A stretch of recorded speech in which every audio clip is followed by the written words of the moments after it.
Ada sebuah wilayah di bumi di mana sebagian penduduknya terbiasa mengonsumsi daging dalam keadaan mentah. Dan selama berbulan-bulan penuh, matahari tidak pernah benar-benar tenggelam di cakrawala. Inilah sebuah pulau raksasa yang hampir seluruh permukaannya membeku, luasnya melampaui Meksiko, namun jumlah penduduknya bahkan lebih sedikit dibanding sebuah desa kecil. Saat ini, tempat tersebut telah berubah menjadi salah satu kawasan paling diperebutkan di planet ini. Dalam video terbaru dari Akar Rumput, kita akan menjelajahi Greenland, pulau terbesar di dunia. Sebuah wilayah tanpa jaringan jalan, di mana perjalanan antar kota dilakukan menggunakan pesawat kecil atau helikopter. Sebuah tanah yang kini menarik perhatian para tokoh paling berpengaruh di dunia karena kekayaan luar biasa yang tersembunyi jauh di bawah lapisan esnya. Negeri gunung es setinggi gedung pencakar langit, dengan desa-desa yang telah bertahan selama ribuan tahun, di mana manusia hidup berdampingan dengan alam ekstrim, bahkan tinggal di rumah-rumah yang terbuat dari es. Perhatikan dengan saksama, karena perjalanan ini akan membuka tabir seperti apa kehidupan sesungguhnya di Greenland, alasan mengapa begitu banyak pihak mengincarnya, dan berapa nilai sebenarnya dari pulau yang tampak sunyi ini. Mari kita mulai. Greenland adalah sebuah daratan besar yang terletak di ujung paling utara planet ini. Berada di dalam lingkaran Arktik, di antara Samudra Atlantik dan Samudra Arktik. Hamparan beku yang luas ini termasuk salah satu wilayah paling sedikit dijelajahi di dunia, dengan area raksasa yang tertutup es dan belum pernah disentuh kaki manusia. Bentang alamnya dipenuhi hutan beku, fjord-fjord megah yang membelah daratan, serta lapisan es raksasa yang menyelimuti hampir seluruh permukaannya. Ini adalah dunia yang didominasi oleh es, sebuah pulau yang membeku. Namun bukan pulau biasa. Ia adalah pulau terbesar di dunia, sebuah wilayah yang terasa terpisah dari realitas global, tempat yang terasa ganjil, seaneh namanya sendiri. Sebab, apa yang kita lihat di sana sama sekali tidak sesuai dengan makna yang disiratkan oleh namanya. Nama Greenland berasal dari istilah Greenland dalam bahasa Norse kuno, yang dalam terjemahan modern berarti tanah hijau. Ironisnya, pulau ini hampir tidak memiliki warna hijau sama sekali, karena sebagian besar wilayahnya tertutup es dan salju sepanjang tahun. Namun menurut beberapa saga Nordik, terdapat sebuah bagian yang jarang dibahas dan penuh misteri. Dikenal sebagai fragmen Skarheim, sebuah teks yang hanya tersisa dalam referensi terbatas, dan keasliannya masih diperdebatkan oleh para sejarawan. Fragmen ini menggambarkan gagasan yang cukup mengganggu, bahwa nama Greenland tidak diciptakan untuk menggambarkan kondisi nyata wilayah tersebut, melainkan untuk membentuk persepsi orang-orang yang mendengarnya. Greenland dalam nama, meskipun putih, dingin, dan keras dalam kenyataan, dimaksudkan sebagai janji, bukan deskripsi, sebuah visi, bukan fakta. Strategi ini sering dikaitkan dengan Erik the Red, seorang penjelajah Viking yang terkenal sekaligus licik. Setelah diasingkan dari Islandia akibat berbagai konflik berdarah, Erik tidak hanya mencari tempat tinggal baru, tetapi juga membutuhkan orang-orang yang bersedia mengikutinya ke ujung dunia yang dikenal saat itu. Ia menyadari satu hal penting. Di zaman ketakutan dan ketidakpastian, sebuah nama bisa jauh lebih kuat daripada kebenaran itu sendiri. Menamai pulau beku tersebut sebagai Greenland mungkin merupakan salah satu aksi persuasi paling awal di sejarah Arktik. Sebuah nama yang bertahan melampaui abad, meskipun sama sekali tidak mencerminkan kenyataan yang keras dan tidak ramah. Dan meskipun Greenland hingga kini jauh lebih putih daripada hijau, mantra lama itu masih bekerja. Berabad-abad kemudian, Greenland terus memicu ambisi, hasrat, dan rasa ingin tahu dunia. Seolah-olah di bawah lapisan es tebalnya masih tersimpan janji yang tak pernah berhenti diburu oleh peradaban manusia.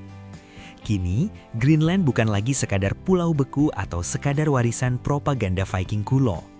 Letaknya yang strategis di jantung Arktik menjadikannya pusat perhatian baru bagi negara-negara dari seluruh penjuru dunia. Para penjelajah, ilmuwan, pelaut, hingga perencana militer. Di tengah bentangan putih yang tampak tak berujung, dunia mulai melihat lebih dari sekadar es. Mereka mulai melihat peluang. Salah satu fakta yang jarang disadari adalah bahwa pencairan Arktik secara bertahap akibat pemanasan global sedang mengubah kawasan ini secara drastis. lapisan es laut yang dahulu tak tertembus kini menyusut, membuka jalur-jalur laut baru yang berpotensi merevolusi perdagangan global. Jalur-jalur ini kini dianggap sebagai harta karun strategis yang ingin dikuasai oleh kekuatan besar dunia. Di antara rute-rute tersebut, terdapat jalur barat laut yang melintasi bagian utara Amerika Utara dan menghubungkan Samudra Atlantik dengan Samudra Pasifik. Selain itu, rute transpolar juga mulai dipertimbangkan, sebuah lintasan langsung melintasi Arktik yang berpotensi menghindari perairan teritorial negara-negara pesisir. Di wilayah yang lebih dekat dengan Greenland, jalur alternatif menuju Eropa dan Asia juga semakin terbuka. Namun, berlayar di perairan ini bukan perkara mudah. Meski es mencair, kapal-kapal yang memasuki Arktik harus dilengkapi teknologi canggih, lambung super kuat, dan sistem navigasi presisi tinggi untuk menghindari tabrakan dengan bongkahan es raksasa yang bergerak tanpa peringatan. Di tempat-tempat seperti Fjord Ilulissat, gunung-gunung es seukuran gedung pencakar langit terus terlepas dari gletser dan perlahan hanyut ke laut terbuka, menciptakan tantangan navigasi yang nyata. Rute-rute baru ini dapat memangkas jarak dan waktu perjalanan secara signifikan. Jalur antara Eropa dan Asia melalui Arktik misalnya jauh lebih singkat dibandingkan rute tradisional seperti terusan Suez atau Panama. Artinya, konsumsi bahan bakar berkurang, biaya logistik menurun, dan akses ke pasar global menjadi lebih cepat. Namun, bahaya tidak selalu terlihat. Di wilayah seperti Teluk Disko, banyak pelaut menggambarkan ketegangan saat berlayar di antara gunung es terapung, arus laut tak terduga, dan pecahan es tersembunyi di bawah permukaan air.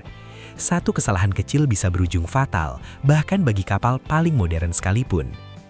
Yang lebih mengejutkan, rute-rute ini kini dapat dilalui selama periode yang semakin panjang setiap tahunnya, sesuatu yang hampir mustahil dibayangkan beberapa dekade lalu.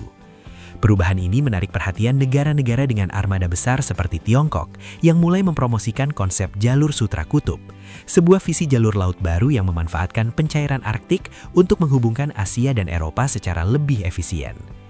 Dalam beberapa laporan, jalur ini juga dijuluki sebagai Koridor Biru Boreal, sebuah istilah yang merangkum ambisi menciptakan poros maritim baru di perairan utara yang membeku. Namun untuk mewujudkannya, pencairan es saja tidak cukup. Teknologi kelautan harus berkembang pesat, dan dinamika kerjasama maupun persaingan internasional di kawasan ini menjadi semakin intens. Rusia, di sisi lain, telah lama memandang Arktik sebagai jalur maritim alami. Negara ini berinvestasi besar-besaran di sepanjang apa yang dikenal sebagai rute Laut Utara, yang membentang di sepanjang pantai Arktiknya dan kini menawarkan alternatif nyata bagi perdagangan antara Eropa dan Asia. Namun minat terhadap Greenland tidak hanya sebatas lalu lintas kapal atau keuntungan dagang. Letaknya yang strategis di antara benua menjadikannya titik penting untuk pengawasan, kontrol, dan logistik di kawasan Arktik. Ini bukan semata soal politik atau kekuasaan, tetapi juga refleksi dari ekonomi global yang perlahan bergerak ke utara, mencari peluang baru dan fondasi masa depan. Seiring meningkatnya minat ini, kapal penelitian, ilmuwan, dan ekspedisi yang sebelumnya tak pernah berani datang sejauh ini, kini mulai berdatangan. Arktik tak lagi dianggap sebagai gurun putih yang mustahil dijelajahi. Ia perlahan berubah menjadi lautan yang aktif, penuh aktivitas dan potensi masa depan. Dengan demikian, Greenland bukan lagi sekadar pulau terpencil. Ia telah menjadi titik temu antara alam paling ekstrim dan peluang dunia modern. Sebuah dunia baru yang sebenarnya telah lama ada, tersembunyi di bawah lapisan es setebal bermil-mil. Selama ribuan tahun, pulau beku ini menyimpan secara diam-diam beberapa kekayaan paling berharga di planet ini, termasuk mineral yang dikenal sebagai tanah jarang, sekelompok unsur yang mungkin asing bagi kebanyakan orang, tetapi sangat vital bagi peradaban modern. Tanah jarang tidak disebut langka karena jumlahnya sedikit, melainkan karena proses penambangan dan pengolahannya sangat rumit. Mineral-mineral ini menjadi komponen penting dalam pembuatan ponsel pintar, komputer, baterai kendaraan listrik, satelit, hingga teknologi kecerdasan buatan. Tanpa mereka, sebagian besar teknologi modern akan lumpuh. Dan disinilah Greenland kembali menjadi pusat perhatian dunia. Di bawah tanahnya yang membeku, terdapat cadangan mineral strategis dalam jumlah besar, sebagian besar masih belum tersentuh. Sebuah harta karun tersembunyi yang kini mulai mencair bersama es di atasnya. Seiring dengan mencairnya lapisan es dan kemajuan teknologi modern, akses terhadap sumber daya yang sebelumnya terkunci kini semakin memungkinkan. Di dunia yang semakin bergantung pada sistem digital, pihak yang menguasai pasokan logam tanah jarang pada dasarnya memegang kendali atas arah perkembangan teknologi masa depan. Dari mobil listrik hingga pusat data raksasa yang menopang komputasi awan dan kecerdasan buatan, hampir seluruh teknologi modern bergantung pada jaringan material strategis yang jarang terlihat oleh mata publik. Dalam konteks Greenland, berbagai penelitian geologi mengungkap potensi luar biasa untuk neodymium bersama dengan unsur tanah jarang berat lainnya seperti praseodymium dan terbium yang sangat krusial dalam produksi magnet berkinerja tinggi. Selama bertahun-tahun, sumber daya ini terkubur jauh di bawah es dan hampir mustahil untuk dijangkau. Namun kini, kondisi tersebut mulai berubah.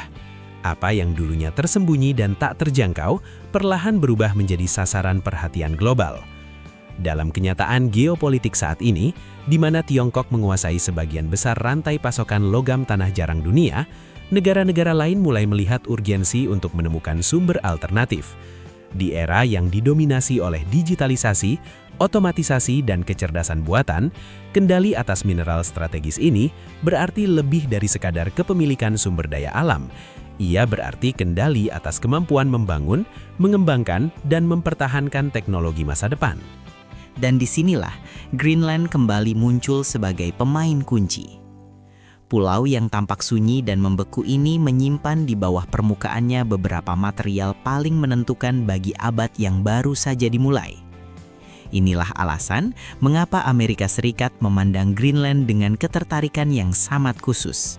Bukan hanya karena letaknya yang strategis atau jalur maritim Arktik yang semakin terbuka, tetapi karena akses terhadap unsur tanah jarang sangat penting untuk menjaga dominasi di bidang kecerdasan buatan, pusat data, energi terbarukan, serta teknologi konsumen.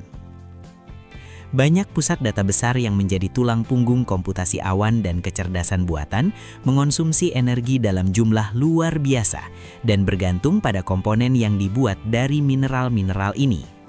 Menariknya, sejumlah pakar berpendapat bahwa masa depan kecerdasan buatan tidak hanya akan ditentukan di laboratorium penelitian atau rak server, tetapi juga di lokasi-lokasi terpencil seperti Pulau Arktik raksasa ini. Sebuah tempat di mana energi terbarukan melimpah dan lapisan tanahnya menyembunyikan bahan-bahan yang dibutuhkan untuk membangun teknologi generasi berikutnya. Karena itulah, wilayah yang selama berabad-abad dianggap dingin, keras, dan terisolasi, kini mulai menempati posisi yang sunyi namun sangat penting dalam tatanan dunia yang sedang terbentuk. Sebuah fakta lain yang jarang diketahui adalah bahwa Greenland bukanlah negara yang sepenuhnya merdeka. Banyak orang tidak menyadari bahwa wilayah luas ini merupakan bagian dari kerajaan Denmark dalam kerangka pemerintahan mandiri khusus. Greenland mengelola sebagian besar urusan domestiknya sendiri, namun masih sangat bergantung secara ekonomi pada Denmark untuk menopang sistem sosial dan kesejahteraan penduduknya. Berlawanan dengan anggapan umum, Greenland bukan bagian dari Uni Eropa. Wilayah ini telah keluar dari komunitas Eropa beberapa dekade lalu, meskipun tetap mempertahankan perjanjian khusus dan terus menerima bantuan finansial dari Denmark dan Eropa. Bantuan tersebut menjadi penopang vital bagi keberlangsungan layanan dasar, pembangunan infrastruktur, dan penciptaan lapangan kerja di tempat di mana biaya hidup sangat tinggi dan hampir semua hal menjadi lebih sulit. Ekonomi Greenland sendiri relatif sempit dan sangat terspesialisasi. Perikanan menjadi sumber pendapatan utama, terutama udang dan ikan Arktik, disusul oleh sektor publik dan usaha kecil lokal. Di antara aktivitas ini terdapat pula pekerjaan-pekerjaan yang sangat khas, seperti pengawas atau pemburu gunung es di pelabuhan. Mereka bertugas memantau pergerakan bongkahan es besar, mengidentifikasi potensi bahaya, dan memberikan peringatan demi keselamatan jalur pelayaran serta komunitas pesisir kecil. Pekerjaan ini mungkin terdengar sunyi dan sederhana, tetapi sangat krusial di wilayah di mana es terus bergerak dan dapat berubah menjadi ancaman nyata kapan saja. Karena kondisi inilah, pulau beku raksasa ini sulit bertahan tanpa dukungan eksternal. Realitas tersebut memunculkan pertanyaan yang sering terlintas di benak banyak orang, pertanyaan yang juga menjadi inti dari narasi ini. Apakah Greenland akan hidup lebih baik di bawah model pemerintahan yang berbeda?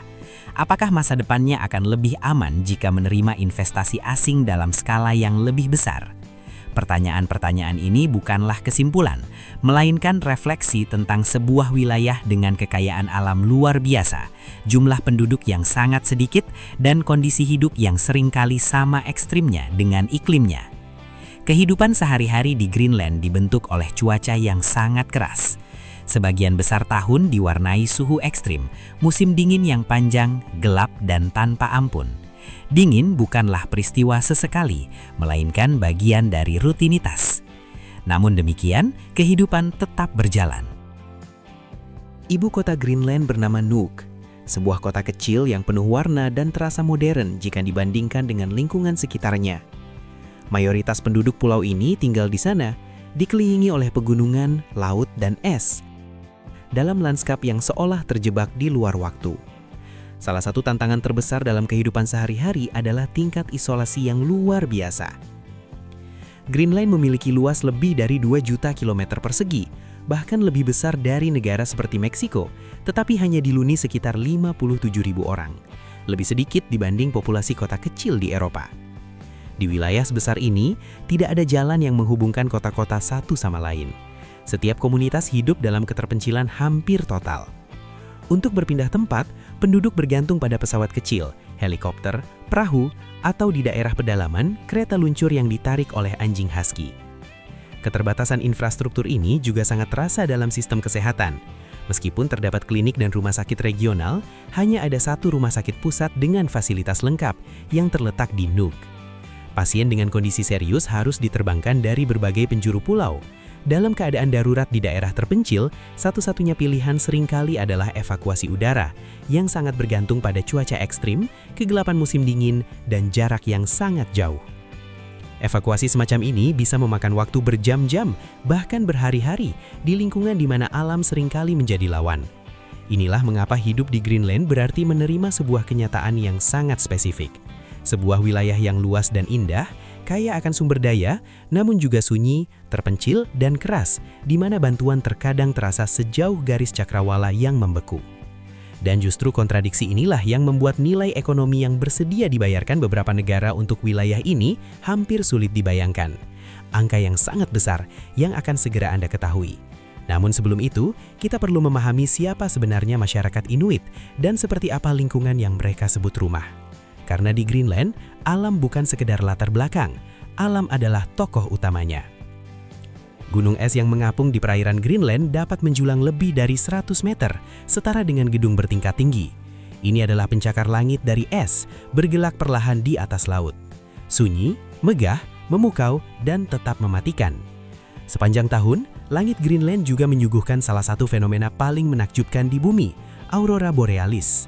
Cahaya hijau, ungu dan biru menari di langit malam Arktik, mengubah lanskap menjadi sesuatu yang nyaris terasa tidak nyata. Namun Greenland bukan hanya es. Saat musim panas tiba, tundra, lembah, dan area hijau bermunculan dan berkembang. Untuk beberapa minggu, matahari hampir tidak pernah terbenam, menciptakan periode cahaya tanpa malam yang dikenal sebagai Hari Kutub.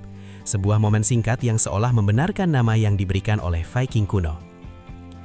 Untuk benar-benar memahami Greenland, kita harus mengenal penduduknya. Lebih dari 88% populasi adalah Inuit, penduduk asli Arktik yang telah mendiami wilayah ini selama ribuan tahun. Sisanya sebagian besar berasal dari Eropa, terutama Denmark. Istilah Eskimo pernah digunakan oleh orang luar, namun kini dianggap tidak pantas atau merendahkan. Badannya, Inuit adalah sebutan yang mereka gunakan untuk diri mereka sendiri. Dalam bahasa mereka, Inuit berarti manusia atau orang. Dan ada satu hal menarik yang jarang disadari. Kata Inuit tidak merujuk pada ras, melainkan pada identitas sebagai manusia. Artinya, dalam makna yang sangat mendasar, Anda pun bisa disebut Inuit, seorang manusia yang semoga saja kini terkejut dan menikmati perjalanan ini menjelajahi Greenland. Walaupun bahasa Denmark berstatus sebagai bahasa resmi, bahasa yang paling banyak digunakan dalam kehidupan sehari-hari di Greenland justru adalah bahasa Greenland, sebuah bahasa Inuit yang memiliki beragam dialek. Leluhur Inuit tiba di pulau ini ribuan tahun silam, bermigrasi dari wilayah Alaska dan Siberia. Mereka menempuh perjalanan panjang melintasi daratan beku pada akhir zaman es terakhir dan perlahan mempelajari cara bertahan hidup di salah satu lingkungan paling keras di muka bumi. Melalui kerjasama, kecerdikan, dan hubungan yang sangat dekat dengan alam, mereka membangun budaya yang sepenuhnya disesuaikan dengan kondisi ekstrim tersebut. Secara tradisional, pola makan mereka terdiri dari daging anjing laut, paus, dan ikan yang sering dikonsumsi mentah. Bukan karena pilihan, melainkan karena keterbatasan. Di wilayah ini hampir tidak tersedia kayu bakar untuk memasak. Dari sinilah muncul label dari orang luar yang menyebut mereka sebagai pemakan daging mentah. Sebutan ini tidak mencerminkan budaya Inuit, melainkan hanya menggambarkan kondisi bertahan hidup yang mereka hadapi. Hingga kini, banyak komunitas Inuit masih mempertahankan konsumsi daging mentah sebagai bagian dari tradisi leluhur yang sangat terkait dengan lingkungan, sejarah, dan identitas mereka. Di beberapa komunitas Inuit tradisional, terdapat praktik budaya yang seringkali mengejutkan pandangan modern. Ada sebuah pepatah kuno di Greenland yang menggambarkan cara leluhur memandang kehidupan. Ketika gagak menjadi putih, ungkapan ini setara dengan mengatakan sesuatu yang mustahil. Namun dalam konteks budaya Inuit, pepatah ini mencerminkan kenyataan bahwa di dunia yang dikuasai oleh es, keterasingan dan perjuangan hidup, bahkan hal-hal yang tampak mustahil pun terkadang bisa terjadi. Saat ini, sebagian besar praktik tersebut telah menjadi bagian dari masa lalu dan lebih berfungsi sebagai warisan budaya daripada bagian dari kehidupan modern Greenland. Meski demikian, kisah-kisah ini tetap menjadi cermin kuat tentang sejauh mana manusia mampu beradaptasi ketika hidup benar-benar bergantung pada orang lain. Aspek lain yang tak kalah menarik dari kehidupan Inuit adalah tempat tinggal mereka yang ikonik, yaitu igloo. Bangunan ini bukan diciptakan untuk keindahan atau sekedar perlindungan sementara, melainkan sebagai solusi cerdas terhadap lingkungan yang sangat ekstrim. Selama ribuan tahun, Inuit mengamati alam sekitar dan belajar memanfaatkan satu-satunya bahan yang selalu tersedia, salju. Igloo dibangun dari balok-balok salju yang dipadatkan, bukan dari es keras. Salju jenis ini mengandung jutaan kantung udara kecil yang terperangkap di dalamnya, yang berfungsi sebagai isolator panas alami. Karena sifat ini, udara dingin di luar sulit menembus ke dalam, sementara panas di dalam dapat dipertahankan dengan efisien. Bentuk kubah igloo juga bukan hasil kebetulan. Desain ini memungkinkan distribusi beban yang merata dan meminimalkan permukaan yang terpapar angin, menjadikannya sangat tahan terhadap badai dan suhu ekstrim. Pintu masuk biasanya dibuat lebih rendah dari area tidur, sehingga udara dingin tetap berada di bawah, sementara udara hangat terkumpul di atas. Di dalam igloo, panas tubuh manusia serta lampu minyak kecil berbahan lemak hewan yang secara tradisional digunakan mampu meningkatkan suhu secara signifikan. Akibatnya, meskipun suhu di luar dapat turun hingga hampir 50 derajat di bawah nol, bagian dalam igloo dapat mempertahankan suhu mendekati titik beku atau bahkan sedikit lebih hangat. Perbedaan suhu antara luar dan dalam bisa mencapai lebih dari 60 derajat Celcius, menjadikan igloo sebagai contoh luar biasa rekayasa berbasis pemahaman alam.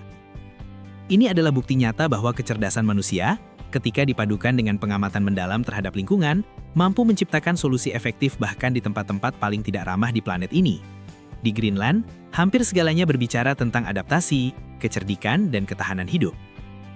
Dan sekarang, setelah Anda memahami seperti apa kehidupan di Pulau Beku ini, sebelum kita membahas nilainya secara ekonomi, kami ingin mengajukan pertanyaan kepada Anda. Menurut Anda, berapa harga Greenland seharusnya? Jika Anda memiliki seluruh kekayaan dunia, berapa nilai yang pantas untuk pulau ini? Apakah menurut Anda sebuah negara berhak membelinya? Atau lebih baik Greenland tetap seperti sekarang, meskipun harus bergantung pada bantuan eksternal? Hentikan sejenak video ini dan tuliskan pendapat Anda di kolom komentar. Jawaban Anda mungkin mengungkap lebih banyak tentang cara Anda memandang dunia daripada yang Anda sadari. Dan kini, perhatikan dengan seksama. Setelah memahami kehidupan, masyarakat, dan kerasnya realitas Greenland, saatnya membicarakan angka, tentang uang, dan tentang harga sebenarnya dari pulau yang mungkin paling diinginkan di planet ini. Menentukan nilai Greenland bukanlah tugas sederhana. Kita tidak sedang berbicara tentang properti, perusahaan, atau sebuah kota, melainkan pulau terbesar di bumi. Sebuah wilayah dengan sumber daya alam yang nyaris tak terbatas, manusia, budaya, tradisi, laut, es, infrastruktur, serta posisi strategis yang sangat unik dalam geopolitik global. Namun, ini bukan pertama kalinya ide untuk menentukan harga Greenland muncul. Gagasan membeli pulau ini telah beredar selama puluhan tahun. Pada tahun 1946, setelah berakhirnya Perang Dunia II, Amerika Serikat menawarkan Denmark $100 juta dalam bentuk emas untuk Greenland.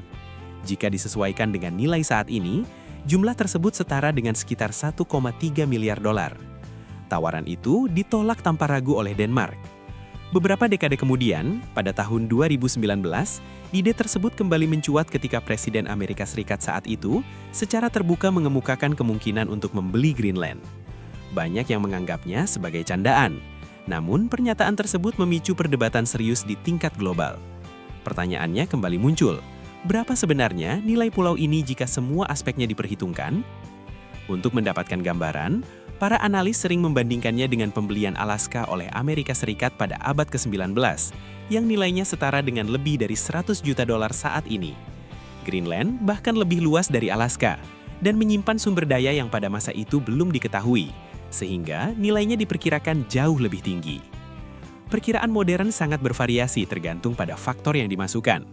Perhitungan konservatif yang hanya mempertimbangkan luas wilayah dan populasi menempatkan nilai Greenland pada kisaran puluhan miliar dolar. Analisis yang lebih luas, yang mencakup mineral strategis, potensi energi, cadangan air tawar, dan jalur pelayaran masa depan, mendorong angka tersebut ke ratusan miliar dolar. Bahkan, beberapa estimasi mencapai lebih dari $1 triliun. Angka ini bukan berarti uang tersebut akan langsung terwujud, melainkan mencerminkan nilai sumber daya yang dapat dieksploitasi selama puluhan, bahkan ratusan tahun. Sebagai perbandingan, ekonomi Greenland saat ini relatif kecil. Produk domestik brutonya hanya beberapa miliar dolar per tahun, dan sangat bergantung pada bantuan eksternal. Hal ini menyoroti kesenjangan besar antara nilai ekonomi saat ini dan potensi masa depan pulau ini. Faktor penting lainnya adalah biaya untuk mempertahankan Greenland. Membeli wilayah ini saja tidak cukup. Investasi besar diperlukan untuk membangun dan memelihara infrastruktur, layanan publik, sistem kesehatan, transportasi, pertahanan, serta adaptasi terhadap iklim ekstrim. Beberapa perkiraan internal menyebutkan bahwa ratusan miliar dolar tambahan akan dibutuhkan seiring waktu hanya untuk menjaga pulau raksasa ini tetap berfungsi. Ada pula gagasan-gagasan tidak biasa, seperti memberikan kompensasi tahunan langsung kepada setiap penduduk dalam jumlah beberapa ribu dolar. Meskipun terdengar besar, biaya ini relatif kecil jika dibandingkan dengan nilai total wilayah tersebut. Namun ide-ide semacam ini tidak pernah benar-benar menjadi proposal resmi. Saat ini Denmark setiap tahun mengalokasikan dana besar untuk menopang Greenland, menunjukkan bahwa kehidupan di pulau ini memiliki biaya tetap yang tinggi, bahkan tanpa eksploitasi besar-besaran terhadap sumber dayanya. Dan masih ada satu faktor krusial lainnya. Greenland bukanlah wilayah yang mudah dilindungi. Luasnya wilayah, jumlah penduduk yang sangat sedikit, serta keterbatasan infrastruktur membuat sebagian besar area sulit diawasi dan dikendalikan. Dengan percepatan pencairan es Arktik, semakin banyak jalur laut yang kini dapat dilalui hampir sepanjang tahun. Kapal-kapal yang selama berabad-abad tidak pernah mendekati wilayah ini, kini mulai melintasinya. Fenomena ini menarik perhatian berbagai aktor internasional yang tidak lagi hanya mengamati Greenland dari kejauhan, tetapi aktif menjelajahinya, mempelajarinya, dan mengelilinginya. Dalam dunia di mana kontrol atas sumber daya dan posisi strategis menjadi semakin penting, lemahnya perlindungan menimbulkan pertanyaan yang tidak nyaman. Apakah pulau ini dan penduduknya akan aman jika suatu kekuatan memutuskan untuk menguasainya? Dalam konteks ini, ide menjual Greenland atau setidaknya mendefinisikan ulang status dan sistem perlindungannya tidak lagi terdengar gila, melainkan menjadi topik perdebatan yang kompleks. Mungkin ini bukan sekedar soal uang, tetapi tentang stabilitas, keamanan, dan kendali di dunia yang semakin kompetitif. Lebih jauh lagi, sebagian besar nilai Greenland masih berupa potensi. Kekayaannya terkubur di bawah lapisan es tebal, di wilayah tanpa jalan, tanpa pelabuhan memadai, dan minim infrastruktur. Mengubah potensi tersebut menjadi kekayaan nyata akan memerlukan waktu puluhan tahun dan investasi yang sangat besar. Selain itu, terdapat batasan lingkungan yang ketat. Eksploitasi minyak, gas, dan pertambangan skala besar dibatasi oleh regulasi lingkungan yang semakin mempersulit penentuan nilai pasti dan masa depan pulau ini. Greenland pada saat yang sama adalah sebuah janji yang luar biasa besar dan tanggung jawab yang sama besarnya. Itulah sebabnya ketika membicarakan berapa banyak Amerika Serikat atau negara lain yang mungkin bersedia membayar untuk Greenland, tidak pernah ada satu angka tunggal yang benar-benar pasti.